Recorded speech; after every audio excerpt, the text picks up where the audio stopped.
S M ফরহাদের কাছে আমি একটু শুনতে চাই যে ঢাকা ইউনিভার্সিটি, আমরা জানি যে ইউনিভার্সিটির শিক্ষার্থীদের দুটি বড় গ্রুপ আজকে বন্ধের ঘোষণা দিয়েছে প্রশাসন, এবং এই গ্রুপের বিরুদ্ধে একটা অভিযোগ ছিল যে গ্রুপে ব্যবহার করে বিভিন্ন রকম গালিগালাজ করা হয়। সেই জায়গা থেকেই যে বটের যে ব্যবহার, অপব্যবহার ডিজিটাল মিডিয়ার, সেই জায়গায় আমরা দেখেছি যে এই গ্রুপ দুটো বাজেভাবে ব্যবহৃত হয়েছে বিভিন্ন সময়। তো এস এম ফরহাদ, এই অভিযোগ আপনাদের বিরুদ্ধে আসছে, এই অভিযোগ থেকে আপনারা আসলে কেন নিজেদেরকে বের করতে পারছেন না, বের হয়ে যেতে পারছেন না? বিভিন্ন নামে বেনামে কেউ আপনাদের পছন্দ করলে বা সমালোচনা করলে, পছন্দ না করলে বা সমালোচনা করে তাদের উপর ঝাঁপিয়ে পড়া, বিভিন্ন রকম মন্তব্য করা, বাজে মন্তব্য করা, এটা কেন হচ্ছে? আমি জানি যে আপনাদের প্রার্থী কথা, যেমনটা আমি আবিদের কাছে বললাম যে আপনাদের একজন প্রার্থী ঝুমার উপরেও এ ধরনের মন্তব্য এসেছে, সেটাও আমরা শুনতে চাই। কিন্তু আপনাদের বিরুদ্ধেও যে অভিযোগ আছে, সেই অভিযোগটারও বিরুদ্ধে আমি ব্যাপারে আপনার জবাব জানতে চাই, এস এম জি। ফরহাদ। প্রথম ব্যাপার, বারবার টক শোতে এসে আমি আবিদ ভাইকে দোষ দিব, আবিদ ভাই আমাকে দোষ দিবে, এভাবে কখনো সমাধান কখনোই হবে না। আমি আর আবিদ ভাই ঝগড়া করতে পারবো, লোকজন দেখবে, কমেন্ট করবে, ভিউ বাড়বে আপনার, এই ছাড়া কোনো কাজ হবে না দিন শেষে। দিন শেষে ক্যাম্পাসে যারা ছাত্র রাজনীতি করতে চায়, যেসব শিক্ষার্থী বন্ধুরা, এরা আমাদের বোন, এরা আমাদের পরিবারের সন্তান, এরা আমাদের বোন। এই বোনদেরকে নিরাপত্তা দেওয়ার দায়িত্বটা আমাদের প্রত্যেকের দায়িত্বটা নিতে হবে সমাধান করার জন্য।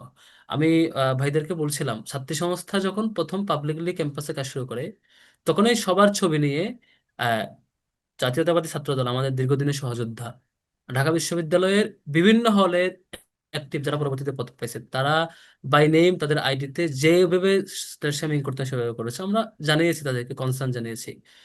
একই সাথে আমি আমি ছাত্র দলের প্রতি আমার অলওয়েজ একটা আন্তরিকতা কাজ করে এই জায়গা থেকে। দীর্ঘ 15 বছরের ফেসিবাদ বিরোধী লড়াই আমরা একসাথে করেছি। ভাই যদিও ভুলে গেছেন, ভাই বলতেছেন আমাদের নাকি অনেক পুরনোদের ত্যাগের থেকে। আমার সদ্য সাবেক সভাপতি বিশ্ববিদ্যালয় রাফেজ সালমান রিফাত, তারা রাত ভর হলে পিটাইছে, রাত ভর হলে পিটিয়েছে। আমার রানিং কমিটির মিফতাহুল মারুফ, মিফতাহুল হোসেন আল মারুফ, তাকে ইউনিভার্সিটি প্রশাসনের লোকজন গিয়ে থানায় দিয়ে আসছে ট্যাগ দিয়ে। তো এগুলো তো মানে আমার আগের কমিটির, এই যে বছরের আগের কমিটির ভাইদের তো কমিটি দীর্ঘদিন হয় না, রেগুলেটরি জায়গাটা একটু ভাইরা বুঝবেন না। আমাদের গত বছরের কমিটি আলাউদ্দিন আবিদ, তার 12টা মামলা ছিল, সে পরীক্ষা দিত জেলখানা থেকে। মানে এই গল্পগুলো এইভাবে কম্পারিজন আসলে হয় না। দীর্ঘ 15 বছর আমরা সাথে লড়াই করেছি। কিন্তু আমরা যদি প্রসঙ্গে থাকি, তাহলে এই আচ্ছা, যে গালিগালাজ, প্রসঙ্গে আসে। ডিজিটাল মিডিয়া গালিগালাজ, এখন যেটা হলো যে গালিগালাজ নেই। শিক্ষার্থীদের আ- আসলে আ- মিলন মেলা ছিল, তাই না? এই দুটো গ্রুপ, এখানে গ্রুপ বন্ধ এখানে হয়ে দুইটা যাচ্ছে। ইস্যু, দুটো ইস্যু একসাথে। একটা হচ্ছে ভাই হলের একটা কেস বলছে, হলের কেসটা আমি পরে আলাপ করছি। গ্রুপের ইস্যুটা আমি হ্যাপি গ্রুপটা বন্ধ করে দেওয়াতে। এটা আরো আগে বন্ধ করে দেওয়া ছিল। গত 24 ঘন্টায় আমার বিরুদ্ধে 150 শতাধিক পোস্ট হয়েছে ওই গ্রুপে। আপনি গ্রুপে একটু যদি থেকে থাকেন না, ঢাকা বিশ্ববিদ্যালয়ের এলামনাই সবাই গ্রুপে থাকার কথা। তো যারা আছে তারা দেখবে 150 শতাধিক পোস্ট আমার বিরুদ্ধে হয়েছে, সবগুলো এডিটেড পোস্ট। এবং ওর সাথে ওর চেহারা, ওর সাথে ওর ফেস, ওর সাথে ওর মানে লাগিয়ে সবার আইডিতে যাবেন। আল্লাহর রহমতে সবাই আমাদের একদম রিয়েল আইডি সবগুলো, এবং ছাত্রদলে পোস্টেড। এবং আমরা যদি কনস্ট্যান্টলি বলো যে ভাই এটা তো রাজনীতির কারণে করতেছে, আমরা আজকে একজনকে জসিমউদ্দিন হলে এবং 71 হল কয়েকটা হলে নামাজ পড়তে গেছিলাম, কয়েকজনকে বলছি ভাই তুমি আমার বিরুদ্ধে এটা লেখছে কেন, এটা তো বানানো ছিল। বা এটা রাজনীতির জন্য করতে হচ্ছে। তো এই ধরনের আমরা ফিডব্যাক পাইছি আর কি। এই জিনিসগুলো প্রত্যেকের দায়িত্ব। আমরা বারবার ঘোষণা দিয়েছি, আমাদের ক্যাম্পাসের কোনো শিক্ষার্থী যখন কোনো গ্রুপে কেউ এই ধরনের আজেবাজে কিছু করবে মনে হয় আমাদেরকে শিওরলি জানাবে। দ্বিতীয় হচ্ছে বড় ঠিক বড় আছে। নখ দেখা। এখন আমি একটু শেষ করি।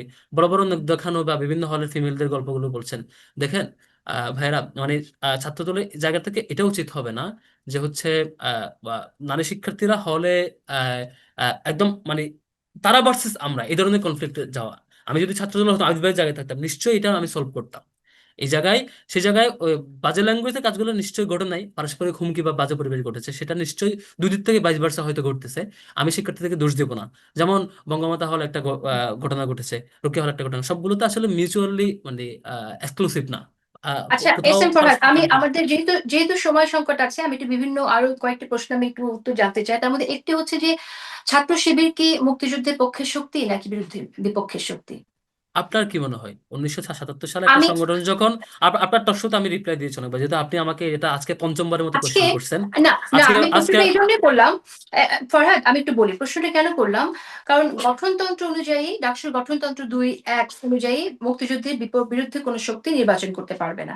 এখন সেই জায়গা থেকে, এবং এবং আমি খুব ইন্টারেস্টিংলি আমি দেখলাম যে আপনারা এমন একজনকে প্রার্থী করলেন যে প্রার্থী বাংলাদেশের জাতীয় বীরকে নিয়ে একটি মন্তব্য করেছে, তাই না? বীরশ্রেষ্ঠ খেতাবপ্রাপ্ত আচ্ছা মতিউর রহমানকে আচ্ছা একটি মন্তব্য করেছে। এখন আপনারা যখন অনেক সমালোচনা হলো তখন তার প্রার্থিতা না ড্রপ না করা, না না প্রার্থিতা না, বাতিল হলো। কিন্তু এরকম না। বাতিল হলেও আমার প্রশ্ন হচ্ছে যে তাকে প্রার্থী হিসেবে নমিনেশন দেওয়ার আগে আপনারা সেই বিষয়টি খেয়াল করেছিলেন কিনা, এবং এর আগেও মুক্তিযুদ্ধ নিয়ে পাবলিকেশনসে এরকম তথ্য এসেছে যে সেটা কি কারণে মুক্তিযোদ্ধাদের আল্লাহর কাছে মাপ চাওয়া উচিত, এ ধরনের মন্তব্যের পরও আমরা শুনেছি, একটা ব্যাখ্যা শুনেছি। আরো একটি বিষয় ইন্টারেস্টিং আমি দেখলাম যে আপনারা যে সংস্কার প্রস্তাবগুলো করেছেন সেই সংস্কার প্রস্তাবের মধ্যে স্বাধীনতা সংগ্রাম ও মুক্তিযুদ্ধ সম্পাদক পদের নাম পরিবর্তন করে আপনারা বলছেন স্বাধীনতা সংগ্রাম ও গণতান্ত্রিক আন্দোলন বিষয়ক সম্পাদক করা। মুক্তিযুদ্ধ শব্দটার সমস্যা কোথায় এখানে, এস এম মানে ফরহাদ? আমার কাছে মনে হয়েছিল আমাদের প্রস্তাবনায় স্বাধীনতা সংগ্রামটা মুক্তিযুদ্ধকে আরো বেশি ধারণা করা হয়। মুক্তি, স্বাধীনতা দুইটা তো সিমিলার ওয়ার্ড, দুটো সিমিলার ওয়ার্ড, দুটাকে 22 কিভাবে নিয়েছেন আমি জানি না। না, তো এটাকে স্বাধীনতা তো আছেই।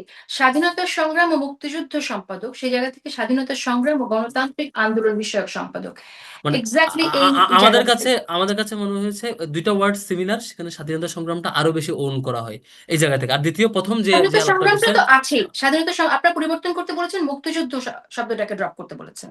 না না, সেটা বলি মুক্তিযুদ্ধ নাই। সম্পাদক আ- ড্রপ করে আ- গণতান্ত্রিক আন্দোলন বিষয়ক সম্পাদক করার না, কথা প্রস্তুত করা মানে আছে।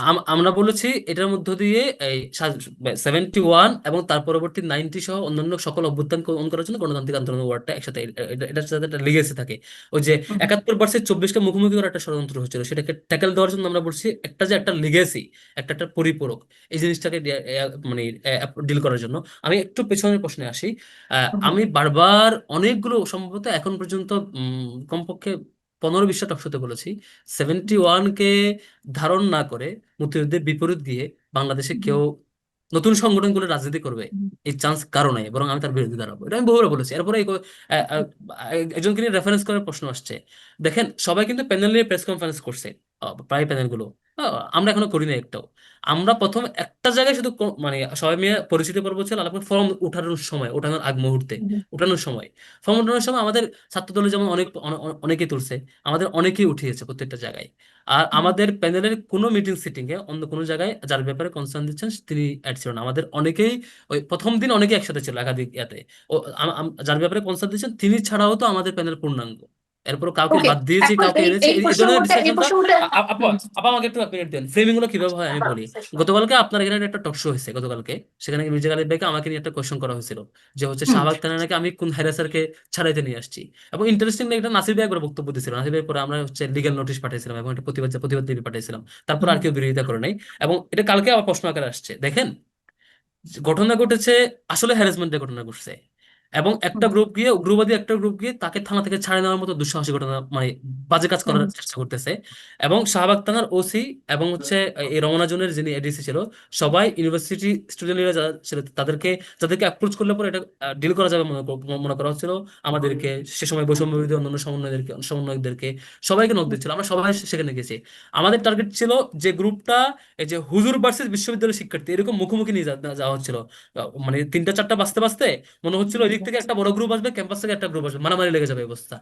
তো আমরা সেটাকে ডিসমিস করে অপরাধীকে কোর্টে ওঠানোর জন্য ব্যবস্থা করে এবং বাকিদেরকে পাঠানোর ব্যবস্থা করার জন্য গিয়েছিলাম। এটা চাচ্ছিলাম বড় একটা সংঘাত সমাধান করা, যেখানে অন্য গ্রুপটা সংঘাত উস্কে দেওয়ার চেষ্টা করছিল, সেটাকে চমৎকার ভাবে ছাত্রদের নাসির ভাই সহ অনেকে পরে অন্যভাবে ফ্রেমিং করছিল। এবং ইন্টারেস্টিং, এটা অ্যাড্রেসড হওয়ার পরও আমরা প্রেস কনফারেন্সে ক্লিয়ার করেছি, আমার বক্তব্য ক্লিয়ার করছি। হঠাৎ করে কালকে আপনার প্রশ্ন আবার আসছে, কারণ হচ্ছে গত 3-4 দিন ধরে ছাত্র দলের বেশ কয়েকজন অ্যাক্টিভিস্ট এটা আবার নতুন করে প্রচার করছে, এই যে মিথ্যা ফ্রেমিংটা প্রত্যেক জায়গায় এভাবেই ঘটে। আমি আমি আমি যেটা বলি, এই আমি যেটা মিথ্যাচারণ বলি, কেন আবার হবে আবার আবার হচ্ছে এটা নিয়ে আবার শুনবো। আবার 10 সেকেন্ড। আমি যেটা সাজেস্ট করি, ছাত্র শিবিরের ব্যাপারে আপনি ভাই বিরুদ্ধে বলেন, ইচ্ছা মতো বলেন, তবে রাইটটা বলেন। এখান থেকে অল্প মিশিয়ে বলার দরকার নেই, বিরুদ্ধে রাইট। বলেন। আর আর আমি ভুলটা একটি বললে যেটা এখানে হবে যে অডিয়েন্স আপনাদের বিরুদ্ধে যাবে, যেটা ছাত্রলীগের বিরুদ্ধে এস গেছে। এম ফরহাদ, আমি এখানে একটি কথা আপনাকে বলতে চাই, সেটা হচ্ছে যে আপনি বললেন যে মুক্তিযুদ্ধ প্রসঙ্গে এর আগেও আপনি বলেছেন, হ্যাঁ ঠিক, আমাদের অনুষ্ঠানে আপনি বলেছেন। কিন্তু এই জায়গা থেকে আমি একটু বলি, সেটা হচ্ছে যে মুক্তিযুদ্ধের সময়ে যারা যে অপরাধ করেছে তাদের যে পজিশন ছিল, সেই দায়টা যে আপনারা বহন করছেন, এটা তো আসলে অনাকাঙ্ক্ষিত। সেই দায় মুক্তির জন্য আপনারা কেন ক্লিয়ারলি বলে দেন না যে তখন যে যার ভূমিকা ছিল সেটাকে আমরা প্রত্যাখ্যান করি। তখন জামাত ইসলামের যে ভূমিকা ছিল সেটাকে আমরা ঘৃণা ভরে প্রত্যাখ্যান করি। দুটো আ- লাইনে আ- এই কথা আ- তো আ- আমরা আ- আমি শুনিনি কখনো আপনার কাছ থেকে ফরহাদ। আমি আপনাকে ইয়েস নো কোয়েশ্চেন করবো, এটা কি বিচারিক হত্যাকাণ্ড ছিল নাকি রাইট না বিচার ছিল? পজিশন নিয়ে আর এখানে না যেহেতু না আমরা না, কিন্তু আ- আ- ডাকসুর আ- আ- আমি আমি পজিশনাল আলাপে যাচ্ছি, আপা পজিশনাল আমি আলাপে যাচ্ছি। যাচ্ছি আমি যাচ্ছি আমরা আমরা যেহেতু এটাকে দেখিয়েছি, আমরা এটাকে দেখিয়েছি বিচারিক হত্যাকাণ্ড হিসেবে। আমাদের এই প্রস্তাবনা রাইট না রং এটা বলবেন। বাকি আমি বিষয় বলছি আমি যেটা করি না আমি সেটা আমার উপর আমি চাপাই বলি দিবেন না। আমরা কথা বলছি কি নিয়ে, আমরা কথা বলছি মুক্তিযুদ্ধের পক্ষের আর বিপক্ষের শক্তি, যেহেতু ডাকসুর ২-১ হ্যাঁ গঠনতন্ত্র হ্যাঁ, অনুযায়ী আমি এটা আছে যে সেটাই মুক্তিযুদ্ধের সেটাই বিপক্ষে আমি থাকলে বারবার বলেছি, এখানে কিন্তু বারবার। বিচারিক বিচারিক জি, অপরাধ হত্যাকাণ্ড এই প্রসঙ্গগুলো এখানে আসছে না, হ্যাঁ, বা ফৌজদারি না অপরাধ আচ্ছা, এই শিওর প্রসঙ্গটা শিওর, আসছে না। ওকে, আপনার প্রশ্নের রিপ্লাই দিই তাহলে, আপনার অ্যাজ এ প্রশ্নের রিপ্লাই দিচ্ছি। স্ট্রিট আপনি সেই জায়গা হ্যাঁ, থেকে আমরা তো আপনার শুনিনি যে ফরহাদ বলছে যে আমরা তখন যারা যে ভূমিকা ছিল হাজারবার তারা বলেছি পক্ষে ছিল না আপা, বিপক্ষে ছিল আ- আমরা আ- প্রত্যাখ্যান আ- করছি। আমি আমি হাজারবার বলেছি যে কে কোন দলের এটা আমার কাছে ম্যাটারই করে না। যেমন বিএনপি অনেক রাজাকারকে এমপি মন্ত্রী বানাইছে, আমি আপনাকে তালিকা সহ একবার উপস্থাপন করছিলাম। মানে হুম, হুম। কে কোন দলকে আশ্রয় দিছে প্রশ্রয় দিছে ম্যাটারই করে না। জিয়াউর রহমান ইনক্লুসিভ পলিটিক্স এর নামে হচ্ছে সবাইকে অ্যাকোমোডেট করে মোটামুটি মন্ত্রী মিনিস্টার বানাইছে, একদম সুস্পষ্ট স্বাধীনতা বিরোধী ছিল। আমার কথা হচ্ছে প্রত্যেকটা কেস ওপেন করবেন, প্রত্যেকটা কেস। আমি আপনাকে আরেকটা টক সাথে 10 জনের তালিকা দিয়েছিলাম যারা মন্ত্রী হয়েছে, এমপি হয়েছে, উপমন্ত্রী হয়েছে, প্রতিমন্ত্রী হয়েছে, সবগুলো স্বাধীনতা বিরোধী ছিল, জিয়াউর রহমানের সময় হয়েছে। আমার পজিশন হচ্ছে একদম ক্লিয়ার, সবাইকে যারা অপরাধ করেছে তাদেরকে বিচার মুখোমুখি করেন। আর আচ্ছা যেসব কেস নিয়ে আচ্ছা ক্লিয়ার যে একদম একটু ক্লিয়ার। আর ফাইভ আচ্ছা সেকেন্ড আর 5 সেকেন্ড, যেসব কেস উল্টাপাল্টা কোয়েশ্চেন আসছে সেসব কেস রিওপেন করেন, একদম পাবলিকলি সবাই দেখবে বিচার কেমন হচ্ছে, সেসব কেস আবার হচ্ছে বিচার মুখোমুখি আমরা করবেন। আমরা ক্লিয়ার কিন্তু স্ট্যান্ড। আমরা কিন্তু আজকে এখন বিচার নিয়ে কথা বলছি না, আমরা বলতে চাই যে এই যে প্রজন্ম আপনারা যারা রাজনীতি করছেন তাদের পজিশনটা স্পষ্ট হওয়া দরকার কেন এবং আসবে? আপনার পজিশন লেগেসি ক্লিয়ার। লেগেসি মানে আসলে আপনারা কেন আপনাদের সেই ধরেন যে দায় আপনাদের কাঁধে থাকবে সেই জায়গা থেকেও সংগঠন কিন্তু হিসাবে আপনারা সংগঠন হিসাবে 1977 হওয়া ছাত্র শিবির কিংবা জন্মলাভকারী বাংলাদেশের জন্মকে একজন সন্তান হিসেবে বা বাংলাদেশের নাগরিক হিসেবে আমার তো অন্য ইস্যু আমার আমি মাথা ব্যথা করার প্রশ্নই আসে না।